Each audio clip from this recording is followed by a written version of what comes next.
এ পৃথিবীর মুসলমান, আল্লাহর রাসূলের হাদিস শুনে যাও।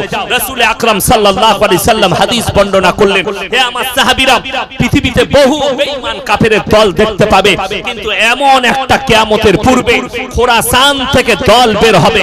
খোরাসান শব্দের অর্থ পাহাড় পর্বত উঁচু নিচু জায়গা থেকে এমন একটা যোদ্ধা বের হবে যাদের সামনে পৃথিবীর আর কোনো শক্তি দাঁড়াতে পারবে না। তারা গিয়ে আল আকসায় ঝান্ডা গাড়বে আর পৃথিবীতে ইসলামের ডাঙ্কা গেড়ে দিবে। জোরে বলুন সুবহানাল্লাহ। আমার মুসলমান ভাই, সেই দিন আর বেশি দেরি নেই, কিন্তু অবাক লাগবে। মুসান্নাব ইবনে আবু শাইবা 40 নম্বর হাদিস, আপনার চোখ দিয়ে পানি আসবে। আল্লাহর হাবিব বললেন, হে আমার সাহাবীরা শোনো, কিয়ামতের পূর্বে পৃথিবীর যত মসজিদ আছে মুসল্লিতে ভরে যাবে। জোরে বলুন সুবহানাল্লাহ। আল্লাহর নবী সাহাবীরাও আপনাদের মতো সুবহানাল্লাহ বলে উঠলেন।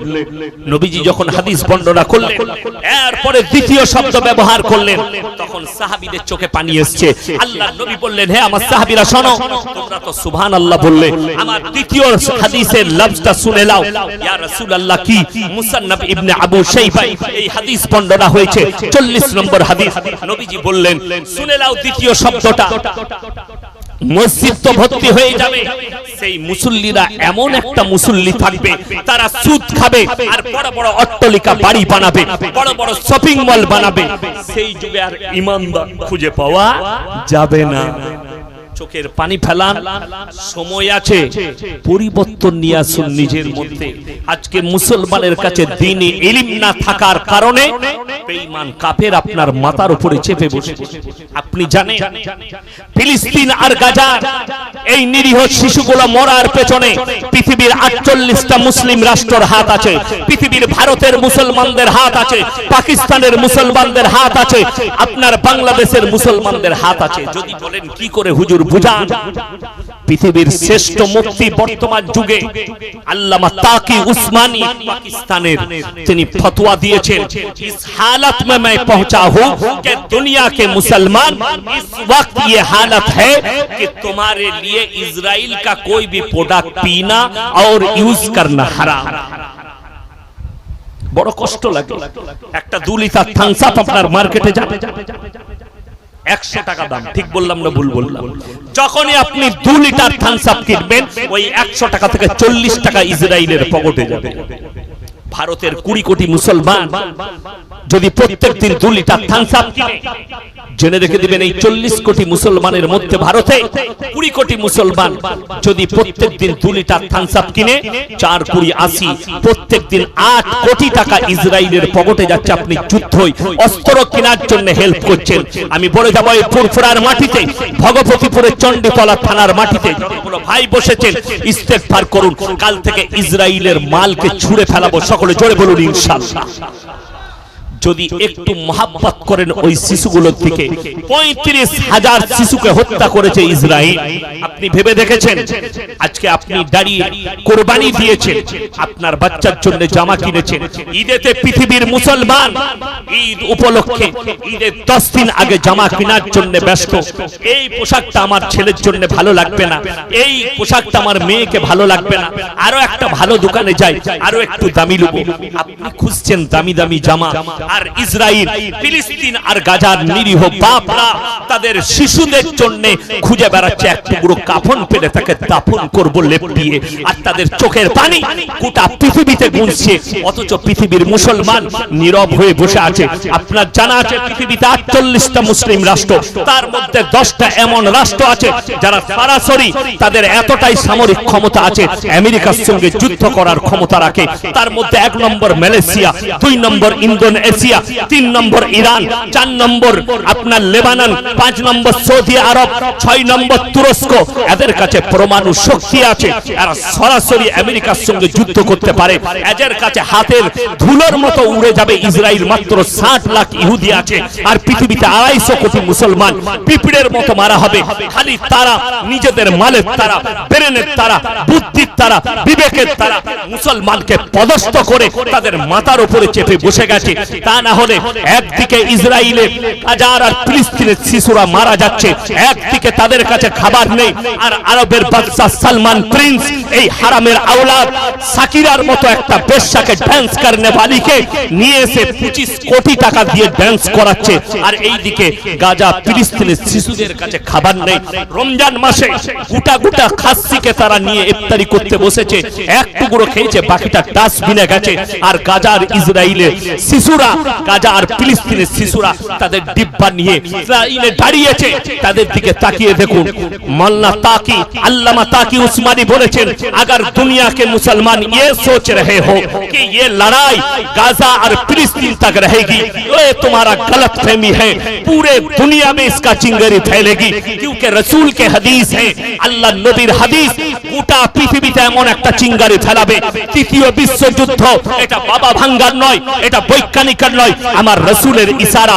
এমন একটা পৃথিবীতে মহাযুদ্ধ ঘটবে, সেই যুদ্ধটা গাজাকে নিয়ে নয়, ফিলিস্তিনকে নিয়ে নয়, আল আকসাকে নিয়ে নয়, কাবাকে নিয়ে নয়, মক্কা মদিনা নিয়ে নয়।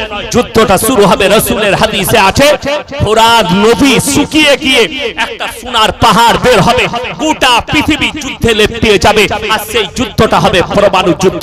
আল্লাহর কসম, রেডি হয়ে যান, ইমাম মেহেদীর আসার সময় হয়েছে। যেদিনে আত্মপ্রকাশ পাবে, সেদিনে পৃথিবীতে ইসলামের ডঙ্কা বেজে যাবে। জোরে বলুন সুবহানাল্লাহ। আমার মুসলমান ভাই, আপনি আপনার ঈমানটাকে মজবুত করুন। আপনাকে কেউ ভয় খাওয়াচ্ছে, তোমাকে মেরে দেবো, তোমাকে বার করে দেবো, আল্লাহর কসম করে বলছি, পৃথিবীর মানুষ আজকে গোটা পৃথিবী তাকিয়ে দেখেছে। যারা বলেছিল अगर हम जीतेंगे तो हिंदुस्तान से मुसलमान को भगा देंगे, अल्लाह ने तुम्हारे साथ ऐसा बर्ताव किया, हमारे अल्लाह ने दिखा दिया। व तु इज्जु मन तशा व तु दिल्लु मन तशा, इज्जत और जिल्लत का मालिक तो हम अल्लाह है, और तुम्हें हराया, ऐसे हालत कर दी, और तुम मुंह दिखाने के लायक भी नहीं रहे, और तुम हमें भगाओगे। मुसलमान जरा মনে করছেন কোরআন মিটে যাবে, ইসলাম মিটে যাবে, মুসলমান মিটে যাবে, তাদের গলতফহমি আছে। শুনলেন, আপনারা মনে করেন না যে ফিলিস্তিনে গাজা শিশু মারা গেছে, আমাদের গুলো আমরা বেঁচে থাকবো? গজওয়ায়ে হিন্দ হবে। হিন্দু ভাইদের পণ্ডিতরা ইশারা করেছে সরকারকে, क्योंकि गजवाए हिंद होनी है। अगर तुम लोग को ये मालूम है तो मुसलमान तुम भी रेडी हो जाओ गजवाए हिंद के लिए। और रसूलेर हदीस, প্রায় গজওয়ায়ে হিন্দে 20 কোটি মুসলমানের প্রাণ যাবে, 20 কোটি মুসলমানের প্রাণহানি হবে, তারপরে ইসলামের বিজয় আসবে। আজকে মুসলমান শুনলেন, আল্লাহর নবী সাহাবীরা যুদ্ধে জয়লাভ করেছে, তলোয়ারের দ্বারা নয়, আর গোলা বারুদের দ্বারা নয়, তারা যুদ্ধে যদি জয়লাভ করেছে ঈমানের শক্তির দ্বারা। 313 জন সাহাবী একদিকে, 1000-এর বেশি বেঈমান কাফের একদিকে। আল্লাহ বললেন, হে নবী, তুমি তোমার সাহাবীকে বলো, তাওয়াক্কালতু আলাল্লাহ, আল্লাহর উপরে প্রকৃত বিশ্বাস আনতে, আমি আল্লাহই তোমাদের জন্য যথেষ্ট। জোরে বলুন সুবহানাল্লাহ। আল্লাহ নবী সাহাবীরা তাওয়াক্কুল এনেছেন, বিশ্বাস এনেছেন। আল্লাহ তাআলা বললেন, হে আমার সাহাবীরা শোনো, তোমরা কি জানো যুদ্ধে তোমরা জয়লাভ করেছো? জি, আমরা জয়লাভ করেছি। আল্লাহর হাবিব সাল্লাল্লাহু আলাইহি সাল্লাম বললেন, তোমরা 313 জন আর অতগুলো বেঈমান কাফের তোমরা জয়লাভ করলে। ইয়া রাসূলুল্লাহ, কেমন করে? বললে, তোমরা আল্লাহর উপরে বিশ্বাস রেখেছো, আল্লাহর ফেরেশতারা তোমাদের সঙ্গে যুদ্ধের ময়দানে লড়াই করেছে। জোরে বলুন সুবহানাল্লাহ। যদি আপনি তাওয়াক্কুল করেন, আমরা ব্যবসা করি, জানি না নিয়ত কি করতে হয়, আমরা চাষ করি, জানি না নিয়ত কি করতে হয়, আমরা কুরবানি দিলাম, নিয়তই জানি না কুরবানি কি করতে হয়। আমার আগের ভাইজান বলছিলেন না আমার কানে, কুন ইন্না সালাতি ওয়া নুসুকি ওয়া মাহইয়ায়া ওয়া মামাতি লিল্লাহি রাব্বিল আলামিন লা শারীকা লাহু ওয়া বিযালিকা উমিরতু ওয়া আনা আউয়ালুল মুসলিমিন। কখনো দোয়া করেছেন চাঁদ ওঠার পরে, আপনি কুরবানির পশু কেনার পরে? আলহামদুলিল্লাহ, কুরবানির পশু যখন কুরবানির নিয়ত করেছেন, দোয়া করেছেন, দোয়া করবেন, আল্লাহ আমার নামাজকে কবুল করে নাও, আমার কুরবানিকে কবুল করে নাও, আমার জীবন আর মৃত্যু সব তোমারই জন্য। পৃথিবীতে এমন কোনো ব্যক্তি নেই যে বলতে পারবে আমি আমার ইচ্ছা মতো বেঁচে থাকতে পারি, কেউ বলতে পারবে না। আপনি অবাক হবেন, বুখারী শরীফের রওয়ায়েতে আছে আল্লাহর হাবিব সাল্লাল্লাহু আলাইহি সাল্লাম যেদিনে দুনিয়া ছাড়লেন, হযরতে উমরে ফারুক রাদিয়াল্লাহু তাআলা আনহু ইশারা করে বললেন, কেউ যদি বলো আল্লাহর রাসূল দুনিয়া ছেড়েছে আমি তাকে টুকরো টুকরো করে দেব, আমি এটা মেনে নিতে পারছি। হযরত আবু বকর সিদ্দিক রাদিয়াল্লাহু তাআলা বুকে জড়িয়ে হাউ হাউ করে কাঁদলেন আর বললেন, হে আবু বকর, তুমি যদি এই কথা বলো কোরআনকে মিথ্যা বলা হবে। কুল্লু নাফসিন যায়কাতুল মাউত, যতগুলো জানদার পৃথিবীতে এসেছে প্রত্যেকটা জানদারকে মৃত্যুর স্বাদটা গ্রহণ করতেই হবে। তুমি যদি বলো কোরআনকে মিথ্যা বলা হবে। হযরত ওমর কেঁদে বললেন, এ আবু বকর, আমার হৃদয় মেনে নিচ্ছে না, আমি বরদাস্ত করতে পারছি না। আপনি ভেবে দেখুন, আপনার মা মারা গেলে আপনি কতটা কষ্ট পান, আপনার সন্তান মারা গেলে আপনি কতটা কষ্ট পান, আপনার বাপ মারা গেলে কতটা কষ্ট পান, আপনার মা মারা গেলে কত কষ্ট পান। আল্লাহর নবী সাহাবীদের সামনে থেকে নবীজি দুনিয়া থেকে বিদায় নিচ্ছেন, সাহাবীদের কত কষ্ট হয়েছে। হযরত সাইয়্যিদানা বেলাল হাবশী রাদিয়াল্লাহু তাআলা আনহু 3 দিন অঝর নয়নে কাঁদার পরে আজান দিতে গিয়েছেন নবীজি দুনিয়া ছাড়ার পরে। riwayate আছে 11 বার বেহুশ হয়েছে, 11 বার আজান দিতে গিয়েছেন, 11 বার বেহুশ হয়ে পড়ে গেছেন হযরতে সাইয়্যিদানা বেলাল হাবশী রাদিয়াল্লাহু তাআলা আনহু। 3 দিন পরে মদিনা ছেড়ে শাম দেশে চলে গেলেন। 3টে বছর কেটে গেছে। আল্লাহর নবী স্বপ্নে বললেন, হে বেলাল, তোমার কি একবারও আমাকে মনে পড়ে না? রাতের অন্ধকারে হযরতে বেলাল উঠকে ছুট করিয়েছে, जितना तेज है चल मेरे रसूल के রওজা মুবারক पर। ছুটতে ছুটতে এসে ফজরের আগে হাজির হয়ে গেছে, তাহাজ্জুদের ওয়াক্ত চলছে। হযরতে সাইয়্যিদানা বেলাল হাবশী রাদিয়াল্লাহু তাআলা আনহু পৌঁছে গেছেন। হযরতে হুসাইন রাদিয়াল্লাহু তাআলা আনহু দেখার পরে বললেন, হে বেলাল, তুমি এতদিন পরে ফিরেছো, কতদিন তোমার গলার আওয়াজ শুনি, আজকে তোমাকে আজান দিতে হবে। হযরতে বেলাল বললেন, আমাকে অনুরোধ করো না, যেদিনে রাসূল দুনিয়া ছেড়েছিলেন আমি আজান দিতে গিয়ে 11 বার বেহুশ হয়েছি, 11 বার, আমাকে আজান দিবার অনুরোধ করো না। হযরতে হুসেন বললেন, তুমি যদি আজকে আজান না দাও আমার মন ভেঙে যাবে, আর আমার মন ভেঙে গেলে আমার নানাজি কষ্ট পাবে, আল্লাহ নারাজ হয়ে যাবে। হযরতে বেলাল হাবশী আজান দিতে শুরু করলেন। প্রথমেই যখন বলেছেন আল্লাহু আকবার, আল্লাহু আকবার বলে ডাক দিয়েছেন, গোটা মদিনার কোনায় কোনায় কান্নার রোরহাট পড়ে গেছে। আজকে কার আওয়াজ শুনলাম? রওশন দান মানে পর্দা। এরকম পর্দা ছিল খেজুর পাতার রওশন দান, যেটার ভেতরে মেয়েরা পর্দায় থাকতো। এমন রিওয়ায়েতে আছে রওশন দান থেকে অনেক মহিলা বের হয়েছে। আজকে মনে হচ্ছে যেন আল্লাহর রাসূল দুনিয়াতে বেঁচে আছেন আর কাঁদছেন। অনেক সাহাবী ছুটতে লেগেছেন ফজরের সময় উঠে, মনে হচ্ছে বেলালের আওয়াজ শুনেছি, মনে হচ্ছে যেন রাসূল সাল্লাল্লাহু আলাইহি সাল্লাম আজকে দুনিয়াতে আছেন। দ্বিতীয়বার চলে গেল, আশহাদু আল্লা ইলাহা ইল্লাল্লাহ হয়ে গেল। যখনই বলেছেন আশহাদু আন্না মুহাম্মাদার রাসূলুল্লাহ, তখন বেহুশ হয়ে হযরতে বেলাল পড়ে গেলেন। হুঁশ ফিরেছে। হযরতে হোসেন বললেন, হে বেলাল, তুমি যখনই আশহাদু আন্না মুহাম্মাদার রাসূলুল্লাহ বললে তুমি বেহুশ হয়ে পড়ে গেলে। হযরতে বেলাল বললেন, আল্লাহর কসম, আমি যখন আজান দিতাম আমি সেদিনে যখনই বলতাম আশহাদু আন্না মুহাম্মাদার রাসূলুল্লাহ, আমি আমার রাসূলকে সামনে দেখতে পেতাম। আজকে আমি যখন আজান দিয়েছি আশহাদু আন্না মুহাম্মাদার রাসূলুল্লাহ, আমি নবীজির রওজা দেখতে পেরেছি, আমি আর বরদাস্ত করতে পারিনি। জোরে বলুন সুবহানাল্লাহ। এটা ছিল রাসূলের মহব্বত, আল্লাহর হাবিবের মহব্বত। আপনি মিলিয়ে দেখুন আপনার সঙ্গে রাসূলের মহব্বতটা কত, আল্লাহর হাবিবের মহব্বতটা কত। আল্লাহর কসম, আপনি বেঈমান কাফেরকে মহব্বত করতে লেগেছেন, বেঈমান কাফেরের অনুসারী হয়েছে। জলসায় যাচ্ছি, অবাক হয় কি দেখে জানেন? আমরা বলতে পারি না, আমি তো থাকতে পারি না বলে ফেলি। অনেক যুবক ভাইরা আমার ফটো তুলে আমাদের সঙ্গে হুজুরের সঙ্গে সেলফি নেব। যেখানে যাই মানুষ সেলফি নিতে চায়, একটা ফটো নেব, সেলফি নিচ্ছে আমার, কিন্তু চুল কেটেছে শুয়োরের মাথার মতো। সেলফি নিচ্ছে আমার, পোশাক পরেছে ফিল্মের নাচনেওয়ালার মতো, পোশাক পরেছে তাদের আখলাক আর চরিত্র তাদের মতো, ভালোবাসে আমাদিকে, হাতে মেয়েদের মতো বালা পড়েছে, কানে বালি পড়েছে। তোমার জানা নাই বুখারী শরীফের হাদিসে আছে যে পুরুষরা কানে বালি পড়বে, হাতে বালা পড়বে, হাতে চেন পড়বে, মেয়েদের মতো নিজেকে নিজেকে সাজাবে, কিয়ামতের দিনে আল্লাহ রাব্বুল আলামিন তাদের দিকে তাকিয়ে দেখবেন না, তাদেরকে একটা ইশারা করা হবে, তোমরা মেয়েদের রূপ ধারণ করে দেখাও। তারা বলবে আমরা অক্ষম। আল্লাহ বলবে এদিকে জাহান্নামে নিক্ষেপ করে দাও, তারা ডাইরেক্ট জাহান্নামে যাবে। আল্লাহ তাআলা ওই নারীদের দিকে তাকাবেন না যারা পুরুষের মতো পোশাক পরে, যারা পুরুষের মতো সাজতে চায়, যারা ববি কাট চুল কাটে, জিন্সের প্যান্ট গেঞ্জি পরে, ওই নারীদিকে বলা হবে তোমরা পুরুষের রূপ ধারণ করে দেখাও। তারা বলবে আমরা অক্ষম। আল্লাহ তাদেরকে জাহান্নামের রাস্তা দেখিয়ে দেবে। আমার মুসলমান ভাই, আপনি এটা মনে করবেন না আমি টুপি লাগালাম, আমি নামাজ পড়লাম, আমি মুসলমান হয়ে গেছি, আমি গরুর মাংস খাই না। মুসলমান হতে গেলে যে শর্তগুলো আছে সেগুলো প্রথম মানতে হবে।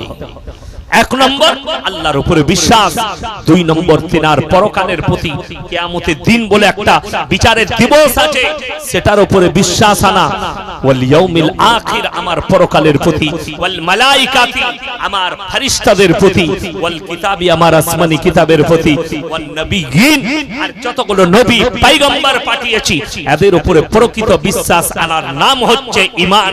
সবাই বলুন এই পাঁচটা কথার উপরে আমরা সবাই বিশ্বাস আনবো, জোরে বলুন ইনশাআল্লাহ।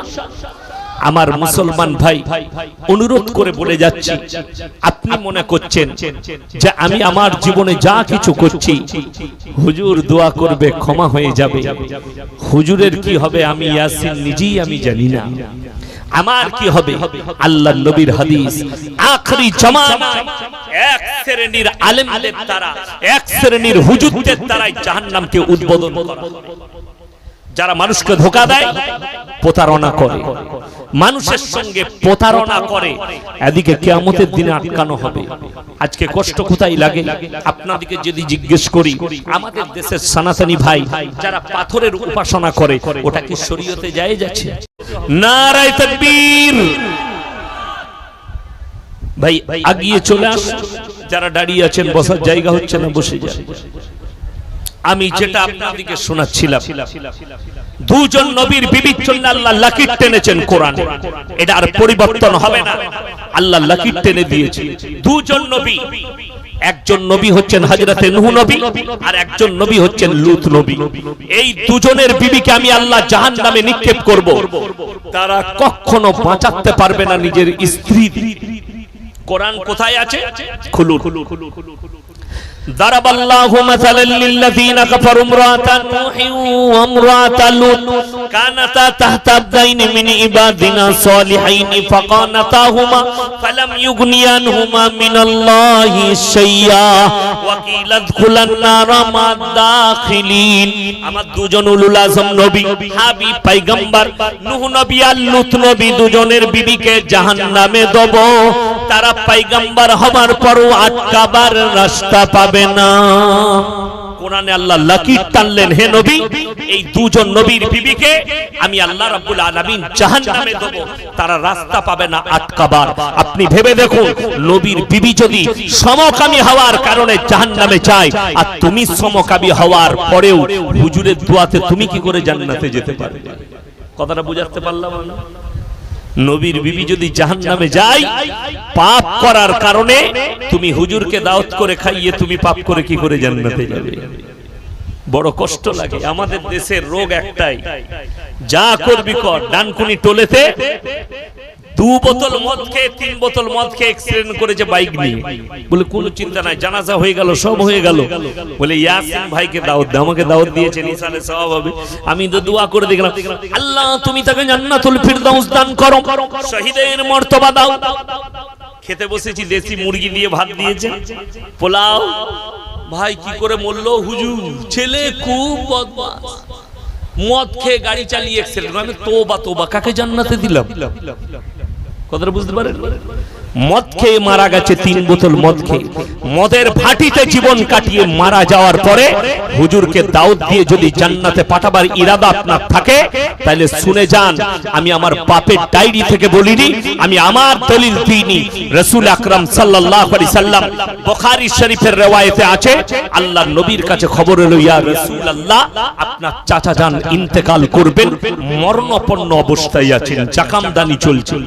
আল্লাহর নবী ছুটলেন, চাচার বাড়িতে ঢুকে বলছেন, চাচা হাতটা ধরে বলছেন, একবার বলুন লা ইলাহা ইল্লাল্লাহ, সবাই বলুন আমার সঙ্গে লা ইলাহা ইল্লাল্লাহ মুহাম্মাদুর রাসূলুল্লাহ, বলুন সাল্লাল্লাহু আলাইহি সাল্লাম। হে আমার চাচা, একবার খালি কলমাটা পড়ে নাও, আমি আল্লাহর কাছে তোমার জন্য কেঁদে কেঁদে ক্ষমা চাইব। নবীজি চাচার মুখ থেকে উত্তর বের হয়েছে, আমি যদি বার্ধক্যে কলমা পড়ি লোকে বলবে মৃত্যু ভয়ে কলমা পড়েছে, আমি কলমা পড়তে পারবো না। সকলে বলুন হিদায়েতের মালিক কে? আরো জোরে বলুন কে? হিদায়েতের মালিক হচ্ছেন আল্লাহ। আল্লাহ আয়াত পাঠিয়ে দিলেন রাসূলের কাছে, ইন্নাকা লা তাহদি মান আহবাবতা ওয়ালাকিন্নাল্লাহা ইয়াহদি মান ইয়াশা। হে আমার নবী, হিদায়েতের দপ্তরটা আমার আল্লাহর হাতে, তুমি যাকে ইচ্ছা করো হিদায়েত দিতে পারো না। আমার ইচ্ছা নেই, তোমার চাচা কলমা পড়তে পারবে না। রাসূলের চোখে পানি, চাচা যান দুনিয়া ছেড়ে চলে গেলেন। আল্লাহর হাবিব সাল্লাল্লাহু আলাইহি সাল্লাম আল্লাহর কাছে হাত তুলে বসলেন, কি বলে? ওগো আল্লাহ, তুমি আমাকে যতদিন না নিষেধ করছো, আমি আমার চাচার জন্য কেঁদে কেঁদে ক্ষমা চাইবো। আল্লাহর নবী কাঁদছেন, আল্লাহ তুমি আমার চাচাকে ক্ষমা করে দাও। যে চাচা বলেছে আমি বেঁচে থাকা কালীন তুমি কালমা দাও, তোমার শরীরে কেউ টাচ করতে পারবে না, সাপোর্ট করেছে আমার চাচা, আমি সেই চাচার জন্য হাত তুলেছি। কিন্তু চাচা কলমা পড়েনি। শুনেলেন এরপরে আমার আল্লাহ রাব্বুল আলামিন জিবরিল আমিনকে পাঠালেন, মা কানা লিন নবী ওয়াল্লাযীনা আমানু আইয়াস্তাগফিরু লিল মুশরিকিন ওয়ালাউ কানু উলি কুরবা। হে নবী এবং মুমিনরা শোনো, এখানে আল্লাহ নবীকে একা নসিহত করেন। নবী এবং মুমিনরা শুনে নাও, যারা বেঈমান কাফের হয়ে মুশরিক হয়ে মারা গেছে তাদের জন্য তোমরা দোয়া করতে পাবে না, যদিও তারা তোমাদের নিকটতম আত্মীয় হয়। কোরআন আল্লাহ নিষেধ করলেন, তুমি তোমার চাচার জন্য দোয়া চাইতে পাবে না। তোমার নিকটতম আত্মীয় হলেও মদের ভাটিতে জীবন কাটিয়ে মারা যাবে, গাঁজার ভাটিতে জীবন কাটিয়ে মারা যাবে, বেঈমান আর কুফরিতে জীবন কাটিয়ে মারা যাবে, আপনি ইয়াসিনকে দাওয়াত দিয়ে দোয়া করে জান্নাতে পাঠাবেন? আপনার ধৃষ্টতা আপনি ভেবে দেখুন। যদি হুজুরের দোয়ায়, ইয়াসিনের দোয়ায় যদি জান্নাত পাওয়া যেত, পাপ করার পরেও নূহ নবীর বিবি জান্নাতি হতো, লূত নবীর বিবি জান্নাতে যেত। আমার ভাই আল্লাহর হাবিব সাল্লাল্লাহু আলাইহি সাল্লাম দোয়া করে জান্নাতে পাঠিয়ে দিতেন নিজের চাচাকে। আল্লাহ নিষেধ করেছে, দোয়া করতে পাবে না, নিষেধ। আর আপনি বলছেন সকলের লেগে। আমাদের যুবকরা তো মাঝে মাঝে মসজিদে দোয়া করে। এই আপনারা মুসলমানই ছিলেন না, আমরা মনে করি টুপি লাগালে মুসলমান, গরুর মাংস খেলে মুসলমান, অনেকজন ভাবে। এই যে কুরবানি, আপনারা জানেন কুরবানির মাসলা? কুরবানির গোশত, গরুর গোশত কোন মুসলিম ভাইকে দেয়া যাবে? কথা বলে না, দেয়া যাবে? যারা বলছেন যাবে না, ওই জন্য আপনার আমার পার্থক্য। কুরবানির গোশত সকল জাতিকে দেয়া যাবে, যেই নিবে, যেই নিবে তাকেই দেয়া যাবে, সেটার নাম ইসলাম। কিন্তু আপনাকে লক্ষ্য করতে হবে, আপনি যাকে দিচ্ছেন সে ওই মাংস দিয়ে মদ খাবে না তো। বুঝতে পেরেছেন? আমি একটা জলসায় বলেছি, বাবা কেউ খেতে চাইলে অমুসলিম ভাই তাকে রান্না করে খাওয়া। আমার বাড়িতে বসে এক বাটি খেয়ে চলে যাও, কাঁচা মাংস দিও না। ভারতের পরিস্থিতি খারাপ। আমি আপনাদেরকে ইসলাম বুঝাচ্ছি, একটা একটা করে ব্রেনে ঢুকাবেন, আপনার জীবনটা পরিবর্তন হতে পারে। আজকের এই জলসা থেকে কষ্টের বিষয় একটাই, আপনি নিজের রবকে চিনলেন না, আপনি মুসলমান চিনলেন না। আপনি খালি ভেবেছেন আমি গরুর মাংস খাই মানে মুসলমান, আপনি ভেবেছেন আমি টুপি লাগাই মানে মুসলমান, আমি হজ করতে যাচ্ছি মানে মুসলমান, আমি উমরা করে এসেছি মানে মুসলমান। উমরা তো শাহরুখ খানও করেছে কয়েক মাস আগে, আবার দেখলাম সে হারামখোর মন্দিরে গিয়ে পুজো দিচ্ছে। ঠিক বললাম না ভুল বললাম? আমির খানকে দেখলাম হজ করে এসেছে, আবার দেখছি মন্দিরে তিলক লাগিয়ে পুজো দিচ্ছে। এদিকে যারা মুসলমান বলবে তার ঈমান চলে যাবে। আমি কিন্তু এদিকে মুসলমান ভাবি না, আর ইসলামী শরীয়তে মুসলমান বলাও যাবে না। যদি আপনি বলেন আপনার ঈমানের খতরা আছে। যদি কোনো বাপের বেটা হন, চ্যালেঞ্জ নেন, স্টেজে হাদিস নিয়ে আসুন, আমি আপনাদেরকে প্রমাণ দিয়ে দেব। কোরআন দিয়ে প্রমাণ দেব, কানটা টেনে কোরআন খুলে দেখিয়ে দেবো আল্লাহ মাথা টুকাটা শর্ত রাখেনি কোরআন। গরুর মাংস খাওয়াটা শর্ত নেই। এক নম্বর শর্ত হচ্ছে মান আমানা বিল্লাহ, সূরা বাকারা। ওই জন্য কোরআনে বলেছে লাইসাল বিররু আন তুওয়াল্লু বুজুহাকুম কিবালাল মাশরিকি ওয়াল মাগরিব ওয়ালাকিন্নাল বিররা মান আমানা বিল্লাহ। হে নবী বলে দাও, পূব কিংবা পশ্চিম দিকে মাথা ঠোকাটা মেটার নয়। এক নম্বর ঈমান হচ্ছে আল্লাহর উপরে বিশ্বাস, বাকি কারোর প্রতি নয়, এক আল্লাহর প্রতি বিশ্বাস। যারা মনে করছেন দুটো জায়গায় পা রাখবো, দু নৌকায় পা, আমাদের দেশে এখন একটা খুব সুন্দর ভাষা বেরিয়েছে, শুনেছেন? ধর্ম যার যার উৎসব সবার। আমি একটা জলসায় বলেছি, এ তো আলহামদুলিল্লাহ খুব ভালো কথা, আমাদের আসান হয়ে গেল। কুরবানির সময় ঢাকবো, গরুর ঠ্যাংটা ধরবি, উৎসব তো সবার। আবার তখন বলা হচ্ছে কেউ কি ব্যথা দিও না, এক্স্যাক্টলি ইসলাম বলেছে কেউ কি কষ্ট দিও না। ওই জন্য ধর্ম যার যার উৎসব সবার নয়। কোরআন যদি শুনতে চান, কোরআনে আছে লা ইলাহা উলাই ওয়া লা ইলাহা উলা, তোমরা দুটো নৌকাতে পারে কোনা। আমাদের দেশের কিছু মুসলমান আছে হারামখোর, ওই দলও আছে এই দলও আছে। মানে মন্দিরেও যাব, পূজো পাঠও করব, ঠাকুরটাও বুয়াবো আর আল্লাহকেও ডাকবো। যেদিকে মালটা ঠিক হবে কিয়ামতের দিনে সেই দিকে ঢুকে পড়বে। হারামখোর, দুটো নৌকায় যে পা রাখবে সে মাল আগে মরবে। মরবে না? মরবে না। নদীতে যদি কেউ দুটো নৌকার উপরে দুটো পা রাখে সে আগে মরবে না? যারা একটা নৌকা আছে তারা আগে মরবে। নৌকাগুলো ঢেউতে সরে গেলেই তুই নিচেই যাবি। ওই জন্য কোরআন কত সত্য, লা ইলাহা উলাই ওয়া লা ইলাহা উলা, তোমরা কখনো দুটো নৌকায় পা দিবে না, দুই জায়গায় পা রাখো না, এক আল্লাহর উপরে বিশ্বাস আনো। সকলে আনবো, জোরে বলুন ইনশাআল্লাহ। আল্লাহ ছাড়া পৃথিবীতে দ্বিতীয় উপাস্য কেউ নেই, আল্লাহ এক এবং অদ্বিতীয়। আমাদের দেশে দেখবেন, বাংলাদেশে আর আমাদের দেশে কিছু বক্তা বেরিয়েছে, চতুর্বেদী, পঞ্চম বেদী, অষ্টম বেদী, জানি না কি বেদী, জলসার বায়ান করছে, স্টাডি করে না, কোরআন হাদিস পড়ে না, মুখস্থ করে বায়ান করছে। কি ভারতের আমরা কেউ মুসলমান ছিলাম না, সব আমরা কালমা পড়ে মুসলমান হয়েছি। পেলি কোথায় ও নিজেও জানে না কোথায় পেয়েছে, বায়ান করে দিল।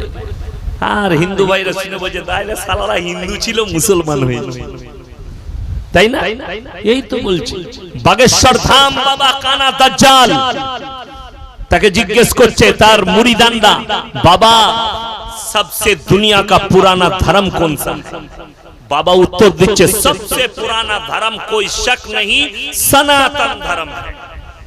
बाबा जी अगर सनातन धर्म सबसे पुराना है तो दुनिया में एक ही देश में हिंदू है, वो भी हिंदुस्तान में। দুনিয়াতে 48টা মুসলিম রাষ্ট্র আছে, দুনিয়াতে 100টার বেশি খ্রিস্টান রাষ্ট্র আছে। পৃথিবীতে বর্তমানে 250 কোটি মুসলমান। বিশ্বাস করুন, আল্লাহ পৃথিবীতে দুনিয়াতে প্রথম কাকে সৃষ্টি করেছেন? কথা বলে না? হযরত আদম আলাইহিস সালাতু ওয়াস সালাম। তিনি ছিলেন কোথায়? জান্নাতে। হযরত আদম আলাইহিস সালাতু ওয়াস সালাম সনাতন ছিলেন না, মুসলিম ছিলেন। তাড়াতাড়ি বলুন। নবী ছিলেন, পয়গম্বর, শুধু মানুষ নয়। কি ছিলেন? নবী, পয়গম্বর। পৃথিবীর প্রথম নবী হচ্ছেন হযরত আদম আলাইহিস সালাতু ওয়াস সালাম, প্রথম মানব হচ্ছেন হযরত আদম আলাইহিস সালাতু ওয়াস সালাম। আর আল্লাহ নামিয়েছেন প্রথম হিন্দুস্তানের মাটিতে। জোরে বলুন নারায়ে তাকবীর। এই হিন্দুস্তানের মাটিতে প্রথম নামানো হয়েছে। পাকিস্তান, শ্রীলঙ্কা, ভারত, বাংলাদেশ, আফগানিস্তান, কাজাকিস্তান, এগুলো সব একটাই দেশ ছিল। তখন আদম আলাইহিস সালাতু ওয়াস সালামকে হিন্দুস্তানের মাটিতে নামানো হয়েছে। আল্লাহ তাআলা মুসলমান দিয়ে দুনিয়া শুরু করেছেন আর এর খাতম করবেন মুসলমানের দ্বারা। জোরে বলুন সুবহানাল্লাহ।